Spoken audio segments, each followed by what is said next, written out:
Olá, seja bem-vindo a mais um vídeo e hoje nós vamos resolver uma questão sobre entalpia. Essa questão é do PSC, da UFAM, caiu na segunda etapa no ano de 2024. Vamos lá.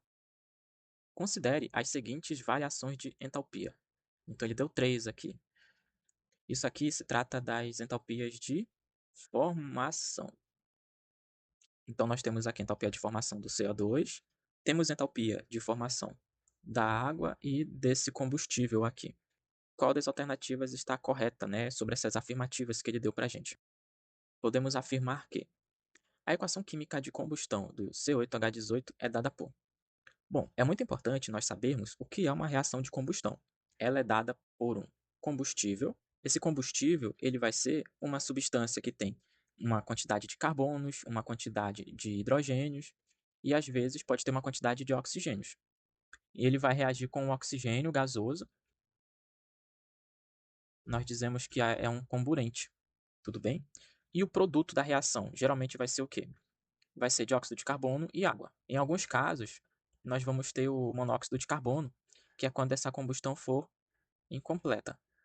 Mas vamos considerar que o CO2 e H2O são os produtos para uma combustão completa. Então ele fala aqui que é dada por essa reação. O que nós vamos ver? Se ela está corretamente balanceada. Então aqui nós temos 8 carbonos nos reagentes, tá? Esse lado aqui são os reagentes. Então, nos produtos, nós temos que ter 8 carbonos. Então, nós vemos aqui, ó, carbono. É como se a gente fosse multiplicar pelo coeficiente que tem aqui na frente. Então, nós temos 8 carbonos desse lado e 8 carbonos desse lado. Carbono está balanceado. Hidrogênio agora. Nós temos 18 hidrogênios aqui. Não temos mais nenhum nos reagentes. Vamos ver quantos tem no lado dos produtos. Então, o hidrogênio nós temos aqui, H2, só que nós temos um 9. Então, esse 2 vai multiplicar com 9. 2 vezes 9, 18. Então, 18, 18. Está balanceado. Agora, oxigênio. Vamos começar pelos produtos dessa vez. Olha só, nos produtos, nós temos aqui, no CO2, nós temos um oxigênio com índice 2, então 2 vezes 8. Nós temos 16 aqui, mas nós temos mais um oxigênio que tem um coeficiente 9. Então, nós temos aqui 9. 16 mais 9 é 25. Então, 25 oxigênios nos produtos e nos reagentes. Olha só. Ele tem um coeficiente aqui fracionário, né? Como que isso funciona? Cuidado que isso pega muita gente. Ele colocou aqui 25 sobre 2, por quê? Porque a gente cancela aqui. Então, nós temos 25 átomos de oxigênio nos reagentes. Geralmente se usa muito esse tipo de coeficiente para balancear reações de combustão. Então, a afirmativa 1 está correta. Beleza? Agora a afirmativa 2. A variação de entalpia padrão de combustão do C8H18 é dada por... O que ele está afirmando? Que isso aqui é o ΔH da reação. Então, se nós fôssemos fazer aqui o ΔH dessa reação, lembra que a entalpia das reações, como é que a gente calcula?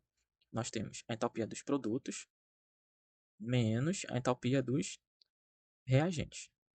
Como ele está se referindo ao mesmo combustível, então ele se refere a essa reação. Vou apagar aqui esses rabiscos para a gente ver melhor. Então, interessante é que ele deu aqui já a entalpia de formação de cada substância. Então, nós vamos só aplicar aqui no cálculo da variação de entalpia.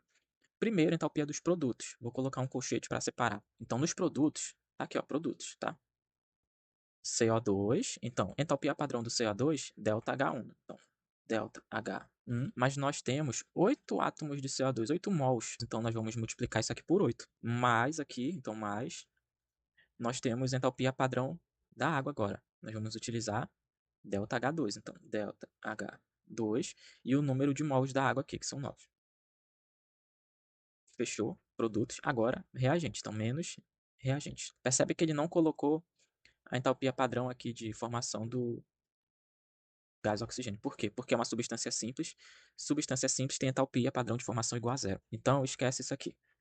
Nós vamos usar a entalpia agora do C8H18, que é ΔH3. Nós só temos um mol aqui. Nós poderíamos colocar aqui mais zero. É do O2, né? Então, bora lá. Então, aqui dá 8 ΔH1 mais 9 ΔH2. Jogo de sinal aqui. Dá. Aqui é mais, né? Então, mais com menos dá menos. Menos ΔH3 e esse zero aqui. Então, nós vamos verificar aqui se confere. 8 ΔH1, 9 ΔH1 não é, né? Então a gente vê que não é o mesmo cálculo, então essa aqui é falsa. Bom, agora a terceira. Ele diz assim: a variação de entalpia padrão de combustão do C8H18 é a mesma reação ainda, né? Pode ser determinada por método calorimétrico simples. Mas que raios é isso? O método calorimétrico simples é um experimento. Como que funciona esse experimento? Esse experimento funciona da seguinte forma. Vou colocar aqui um recipiente. 2 recipientes, na verdade, tá? 2 recipientes. No recipiente de cima, eu vou colocar água. E no recipiente de baixo, eu vou colocar o meu combustível. E o que eu vou fazer? Eu vou queimar esse combustível. Finge que aqui tem meio que um barbante que vai absorver aqui o combustível para eu poder queimar ele e aquecer a água. Antes de eu iniciar, eu coloco aqui um termômetro. Vou ver qual que é a temperatura inicial da água. Tem a temperatura inicial da água. Eu tenho aqui também a quantidade de combustível inicial.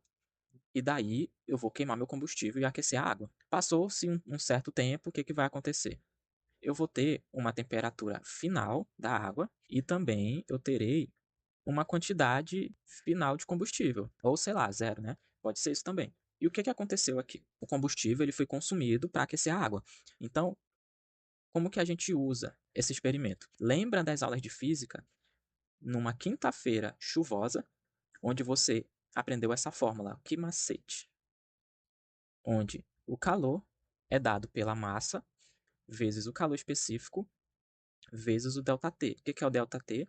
Variação de temperatura. Temperatura final menos temperatura inicial. Isso aqui é com relação à água. Beleza?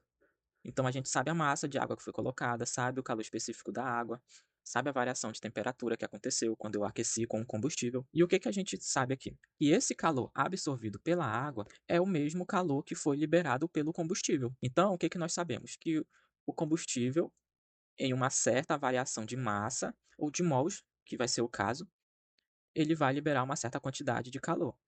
Então eu tenho aqui a variação da quantidade. Isso aqui, o que é? É a mesma coisa que o ΔH da reação. Então isso é o método calorimétrico simples. Eu coloco uma quantidade de combustível que vai aquecer a água.